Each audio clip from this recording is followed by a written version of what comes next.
제가 작년에 선교를 다녀왔는데요. 제가 작년에 제 평생에 처음 선교 다녀온 겁니다. 근데 오늘 유스 아이들 선교를 다녀왔는데요. 저보다 거의 한 30년 일찍 선교지를 간 거 아닙니까? 저는 우리 이 자녀들과 청년을 통해서 하나님께서 어떤 일을 하실까? 이게 너무 기대가 되고 환상적인 일이다 이런 생각이 들었습니다.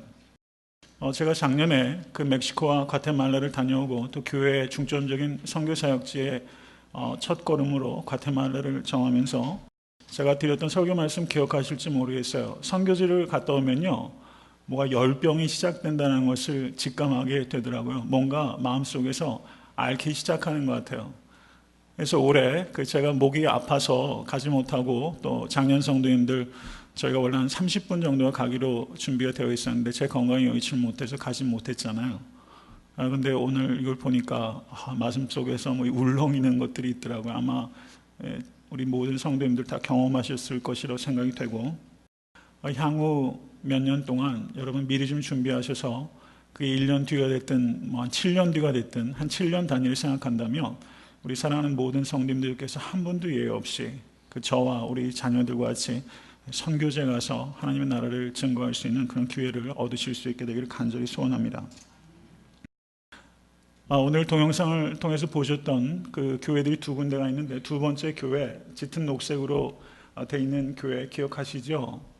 그 교회 우리 사랑하는 성도님들 헌금하신 귀한 예물로 헌당한 교회입니다.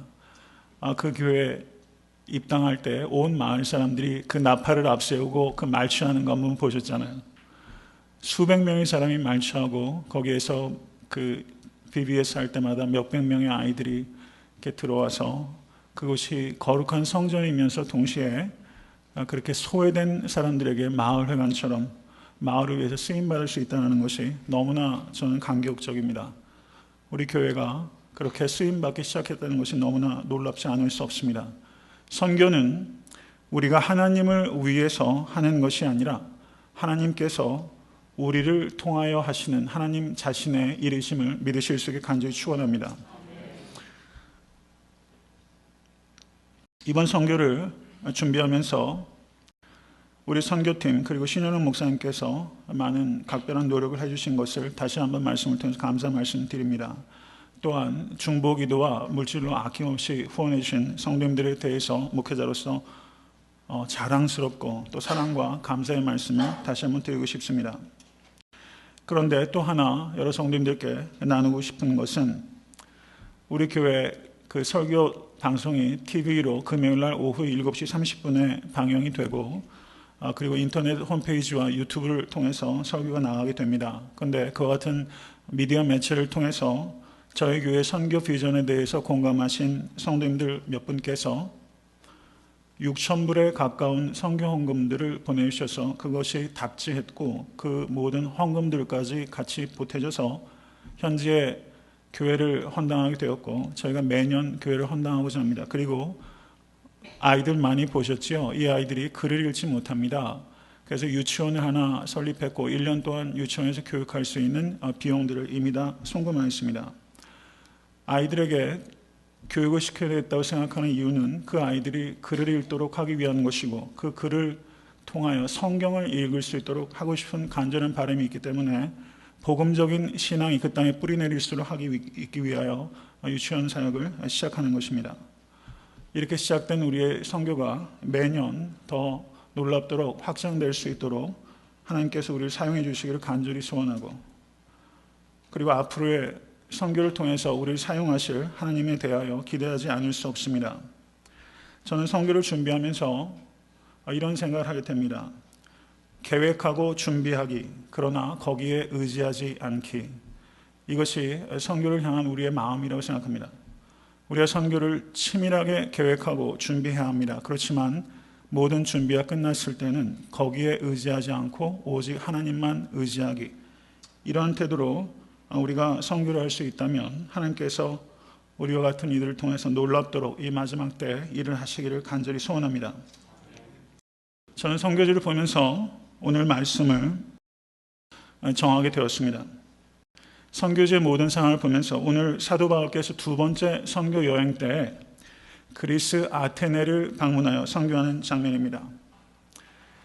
2000년 전의 아테네와 그리고 2013년의 과테말라를 한번 생각해 봤을 때 어떤 도시가 훨씬 매력적이고 문화적인 도시일까? 분명히 그리스 아테네가 훨씬 문화적이고 매력적인 도시임에 틀림없습니다. 훨씬 사내 진미가 있고 음악과 문화가 타의 추종을 불허할 정도로 독보적인 도시. 상대적으로 과테말라는 2000년이라는 시간이 오히려 완전히 멈춰버리고 퇴양된 것 같은 그런 도시. 지금 우리가 숨쉬고 살고 있는 이 땅에도 그러한 곳이 무수하게 많다는 것을 다시 한번 깊이 생각하게 되었습니다. 사도 바울이 마케도니아로 선교여행을 갔을 때 원래는 사도 바울이 아시아로 가고자 했던 것입니다. 그런데 하나님께서 사도 바울의 일행을 막으시고 아시아 대신 마케도니아로 방향을 트셨습니다. 선교는 하나님께서 분명히 기뻐하시는 일입니다. 그런데 하나님께서 기뻐하시는 일을 목숨 걸고 하는 데 있어서도 그것이 바울의 원하는 대로 해서는 안 되는 것이고 하나님께서 하라시는 대로 하는 것이 하나님의 일을 감당하는 우리의 자세가 된다는 것을 우리가 깊이 생각해야 됩니다. 하나님께서 원하시는 일, 그리고 자기 희생적인 일조차도 내 방식대로 하지 않기, 이것이 선교의 일관된 우리의 태도가 될 수 있기를 간절히 바랍니다. 하나님께서는 우리의 길을 막으실 수 있습니다. 우리의 길을 막으실 때 하나님께서 그의 길을 열어가신다는 것을 성도의 삶의 자리에서도 체험하시고 인정해 드리는 여러분과 제가 될 수 있기를 간절히 바랍니다. 아시아로 가고자 할 때 마케도니아로 방향을 트시는 하나님, 그 좋으신 하나님을 전적으로 의지하시면서 여러분의 인생의 순례길을 걸어가실 수 있기를 간절히 바랍니다. 사도행전 16장 11절에서 40절은 빌립보에서의 선교가 17장 1절에서 9절까지는 데살로니가에서의 선교, 그리고 17장 10절에서 15절은 베레아에서의 선교가 기록되어 있습니다. 바울이 아테네로 간 것은 베레아에서 복음을 증거할 때 데살로니가에서부터 유대인들이 바울의 선교 일행을 쫓아와서 소동을 일으키고 핍박을 하였기 때문에 베레아의 형제들이 급하게 사도 바울을 배편에 태워서 무려 480km나 되는 백길을 통해서 지금 베레아에서 아테네로 피신을 하게 되었던 것입니다. 사도 바울께서 그리스 아테네에 도착한 후에 베레아에 남겨진 실라와 디모데를 빨리 보내달라고 그 인편에 부탁을 하고 지금 오늘 본문 말씀에서 사도 바울께서 그리스 아테네 혈혈단신으로 홀로 있게 되는 것입니다. 바울은 선교 일행과 함께 있을 때나 아니면 홀로 있을 때나 한결같은 사람이었습니다. 바울은 혼자 있을 때도 그 압도적인 아테네라는 도시에서 관람객이 되지 아니하고 그는 항상 전도자로 있었다는 것을 우리는 바울의 선교 사역을 통해서 보게 되는 것입니다. 그리스 아테네는 BC 5세기에 세워졌던 도시이고 소크라테스와 플레이토 그리고 아리스토텔레스로부터 이어진 풍부한 철학적인 유산과 그리고 문학과 예술과 건축과 그 외의 모든 문화가 최절정을 달리는 찬란한 명성을 가지고 있던 도시입니다. 로마 제국에 합병된 이후에도 로마 제국 전체를 통해서 가장 독보적인 지적 중심지로서 화려한 명성을 이어가고 있던 도시가 바로 아테네라는 것을 우리는 기억할 수 있습니다. 16절은 사도 바울이 아테네에서 저희를 기다리다가 온 성이 우상이 가득한 것을 보았다라고 기록하고 있습니다. 바울이 그리스 아테네에서 본 것은 아테네라는 도시의 압도적인 아름다움이 아니라 아테네에 가득한 압도적인 우상을 본 것입니다. 바울은 아테네의 화려함에 매혹되지 아니하였고 바울은 아테네의 영적 추함에 경악함을 느꼈던 것입니다.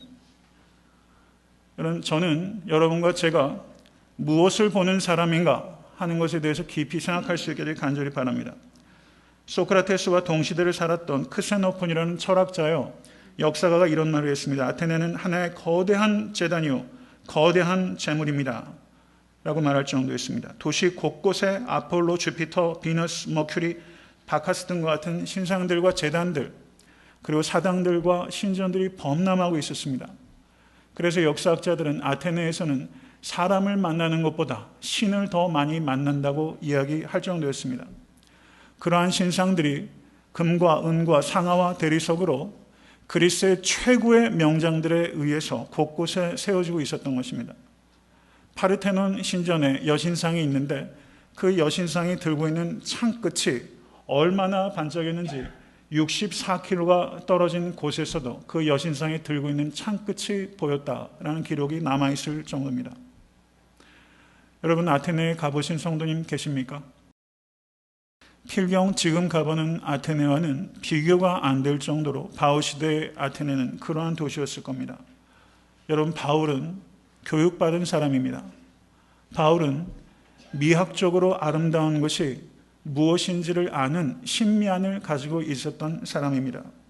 그렇지만 그 압도적으로 화려한 아테네에 가서도 그는 그 모든 아름다움이 성부, 성자, 성령 하나님을 영광스럽게 하지 못하는 아름다움이라면 그는 조금도 감동되지 아니하였고, 오히려 그리스 아테네에게 사람들에게 주셨던 그 창조적이고 예술적인 재능을 하나님을 영화롭게 하는 데 쓰지 못하고 고작 우상이나 새기고 있는 데 쓰임받고 있다는 것에 대해서 바울은 분이 여겼다라고 오늘 성경은 우리에게 말씀하고 있는 것입니다. 여기서 바울이 분하게 여겼다라고 번역되고 있는 이 성경 원어는 파록수노라는 그리스어입니다. 그런데 이 파록수노라는 그리스어에서 유래된 영어가 paroxysm이라는 단어입니다. 이 단어는 저도 처음 봤어요. paroxysm, 이 단어는 발작이라는 의학적인 용어입니다.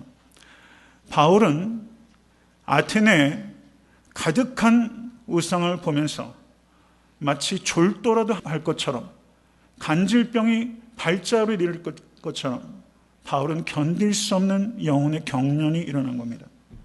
영혼의 격한 격통을 바울이 느꼈던 것입니다. 저는 오늘 설교를 준비하면서 목회자로서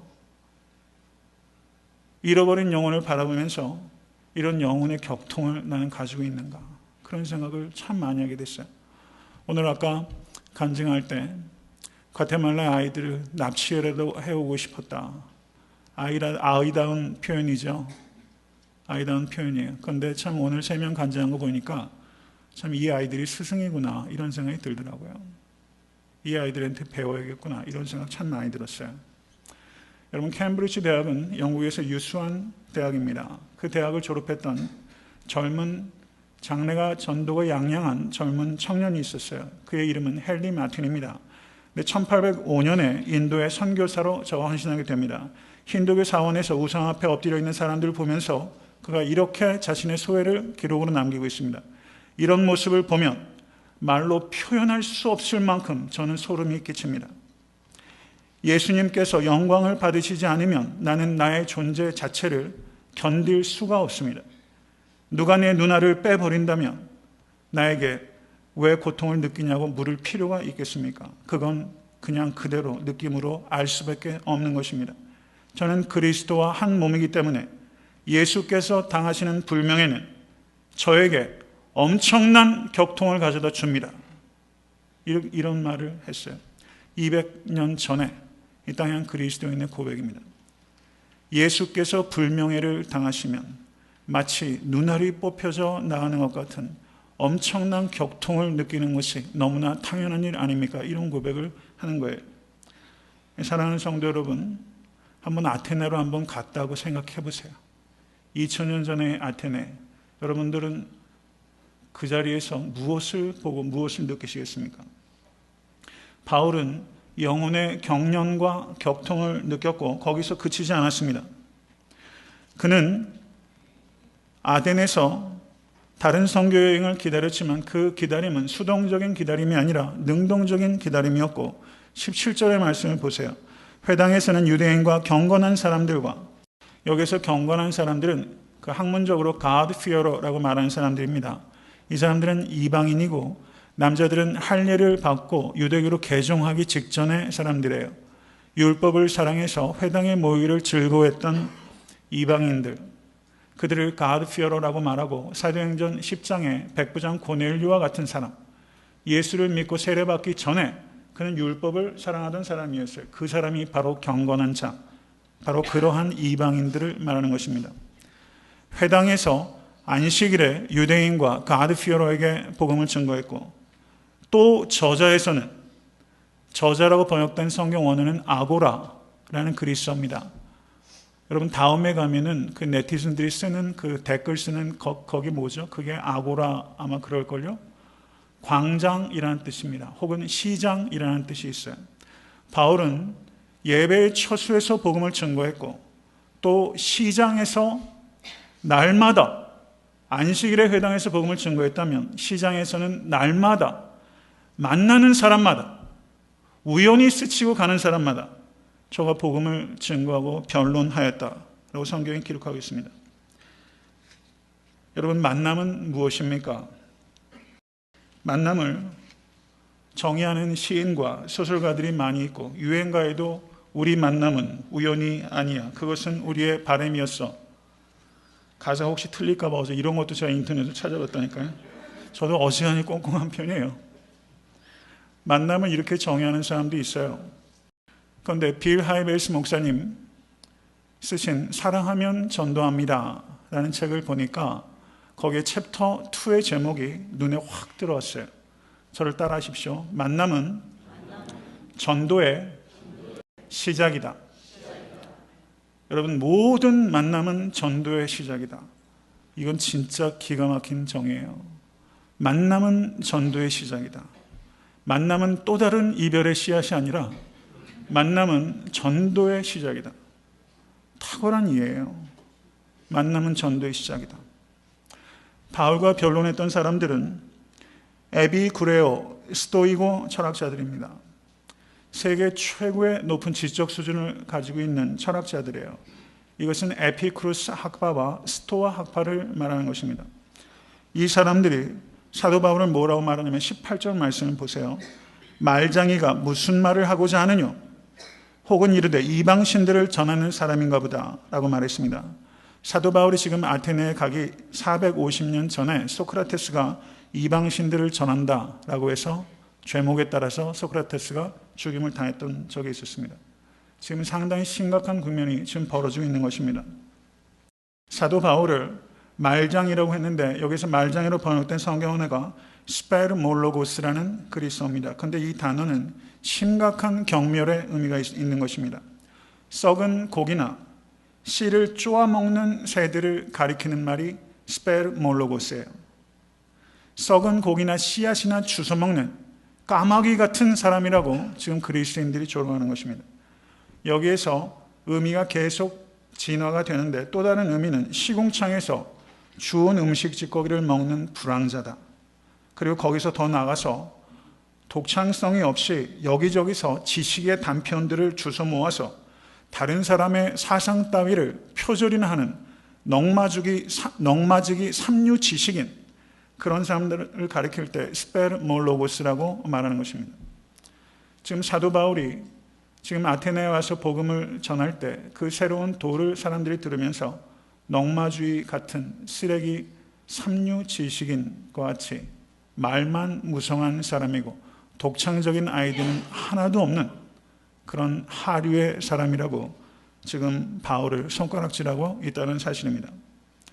저는 아까 선교를 보고할 때 우리 청년 중에 한 사람이 거기에서 호의적인 분위기에서 복음을 증거했다고 말했는데, 저는 우리의 선교가 좀 준비가 되면 아주 악의적이고 그리고 배척하는 분위기에서도 선교할 수 있는 그런 자리에도 우리가 나아갈 수 있었으면 좋겠다. 사실 그런 생각도 좀 해보게 되는 거예요. 19절을 한번 보시기 바랍니다. 19절을 보시면 바울이 붙들려 아레오바고로 갔다라고 기록하고 있습니다. 아레오바고는 문자적인 의미로는 마르스의 언덕이라는 뜻입니다. 그런데 이곳이 성경시대 이전에는 매우 유서 깊은 법정으로 쓰였습니다. 바울 시대에도 사법적인 기능을 일부 지키고 있었을 것이고, 아마도 지방 카운슬, 지방 의회의 성격이 훨씬 많았던 것으로 보여집니다. 이 아레오바고 지방 의회에는 약 30명의 귀족들로 구성되어 있었다는 것입니다.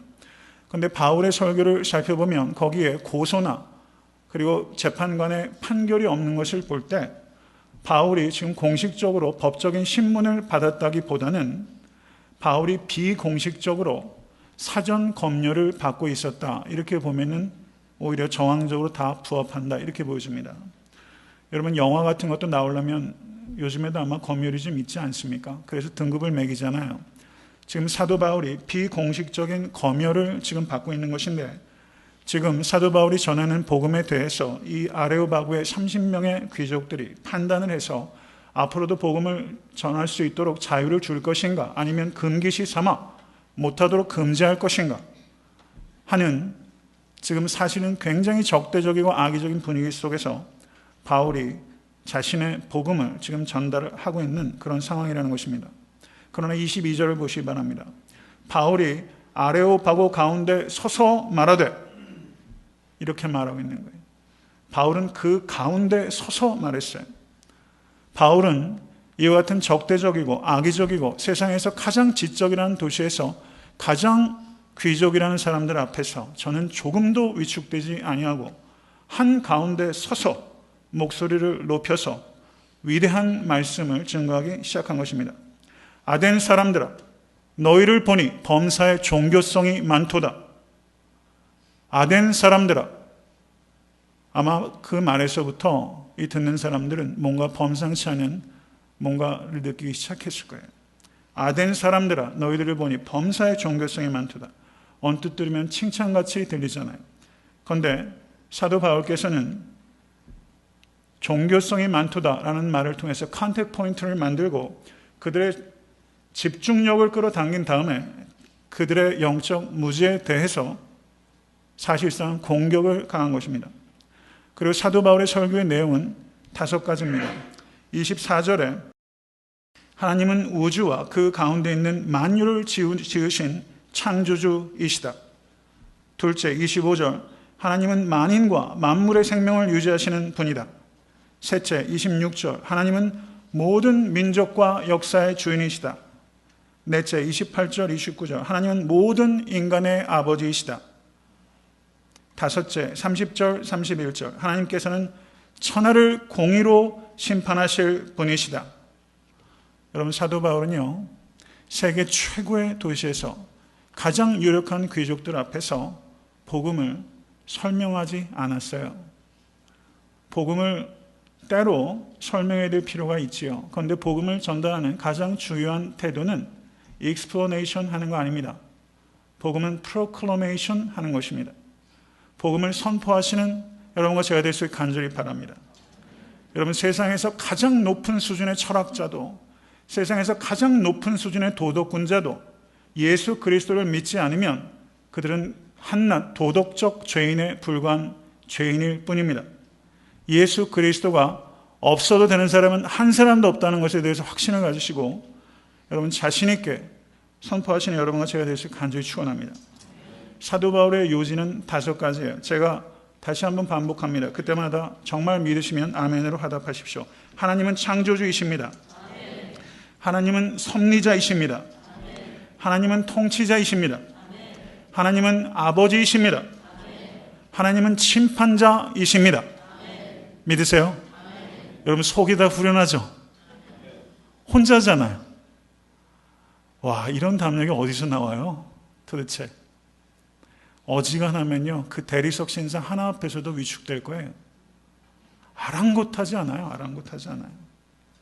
거기에 매혹되지 않고 격분을 느껴요. 그리고 하나님 앞에서 담대하게 진리를 선포합니다.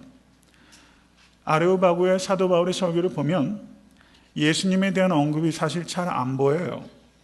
그래서 학자들이 십자가와 부활에 대한 언급이 없다라고 말하는 것은 그것은 매우 단편적인 생각이라고 생각합니다.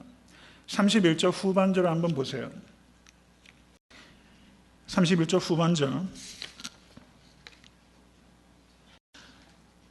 이에 저를, 거기서부터 다시 읽겠습니다. 이에 저를 죽은 자 가운데서 다시 살리신 것으로 모든 사람에게 믿을 만한 증거를 주셨음이니라 하니라. 아멘. 여기서 죽은 자 가운데서 다시 살아나신 이는 누구십니까? 예수님입니다. 예수님은 왜 죽으셨습니까? 십자가에서 세상 죄를 담당하기 위해서 대속의 죽음을 당하신 것입니다. 사도 바울의 설교의 주제는 항상 어느 곳에서나 예수와 십자가와 부활입니다. 믿으세요? 사도 바울의 긴 설교를 이렇게 요약해 놓고 있는 것입니다. 여러분, 우리는 항상 이야기할 때 예수 그리스도와 십자가와 부활을 빼놓고 복음을 증거할 수 없습니다. 믿으십니까? 이렇게 복음이 증거됐을 때 사람들의 반응이 32절에서 34절에 기록되어 있습니다. 제가 있습니다. 저희가 죽은 자의 부활을 듣고 혹은 기롱도 하고 혹은 이 일에 대하여 내 말을 다시 듣겠다 하니 이에 바울이 저희 가운데서 떠나매 몇 사람이 그를 친하여 믿으니 그중 아레오바고 관원 디오누시오와 다말이라 하는 여자와 또 다른 사람들도 있었더라. 복음이 증거되면 사람들의 반응은 크게 세 가지로 분류할 수 있어요. 기롱한다라는 것은 조롱하는 사람이 있다는 뜻입니다. 반드시 있습니다. 두 번째는 내 말을 다시 듣겠다. 지금 결정하지 않고 유보하는 사람들이 있어요. 세 번째는 믿는 사람이 있습니다. 믿는 사람은 몇 사람이에요? 아레오바고의 관원 디오누시오, 아테네에 30명에 포함되는 최고의 귀족도 남자가 하나 있었고 다말이라 하는 여자가 있었어요. 두 사람이 괄목할 만한 회심자였습니다. 이 여인은 아레오바고에 있던 사람은 아닙니다. 그러면 여인을 사도 바울이 어디서 만났겠어요? 아고라, 저자에서 만났을 것입니다. 아테네 귀족 여인들은 시장을 배회하지 않아요. 이 사람은 하류층이었을 가능성이 매우 높습니다. 그러면 이 아테네에서 복음을 믿고 회심한 사람은 계층적으로는 최상층부와 최하층부, 그리고 남자와 여자가 복음을 믿고 예수 그리스도 안에서 하나님의 아들과 딸이 된 것입니다. 복음만이 이 세상의 모든 계층과 인종과 남자와 여자를 통틀어서 그 모든 배경과 상관없이 사람을 참되게 연합할 수 있는 유일한 능력이라는 것을 믿으실 수 있게 되길 주님을 간절히 축원합니다. 저는 애타한테 섬기는 교회에서 이 복음의 능력이 나타나기를 간절히 소원합니다. 아테네에서의 회심자의 숫자는 분명 매우 적었습니다. 우리가 전도와 선교에 매진할 때 우리가 항상 기억해야 되는 것은 선교의 결과는 회심자의 숫자에 연연해서는 결코 안 된다는 것입니다. 복음 전도는 예수를 믿게 하는 것이 아니라 예수를 전하는 것입니다. 이 의미를 깊이 생각하세요. 여러분, 하나님 앞에 가면 예수를 믿게 한 사람이 적었다라고 하나님의 책망받지 않아요. 그런데 예수를 전하지 않은 것에 대해서는 책망받을 겁니다. 여러분, 이제 8월 달 중순 가까이 됐잖아요. 이제 2013년도 금방 지나요. 금방 지나요. 우리의 인생도 금방 지나요. 그런 날이 성큼 다가옵니다. 한 사람도 예외 없이. 여러분, 우리가 이 땅에 살면서 정말 의미 있는 일이 뭐가 있겠어요? 예수 전하는 겁니다. 올 한 해 마무리하시면서요, 정말 예수 전하세요.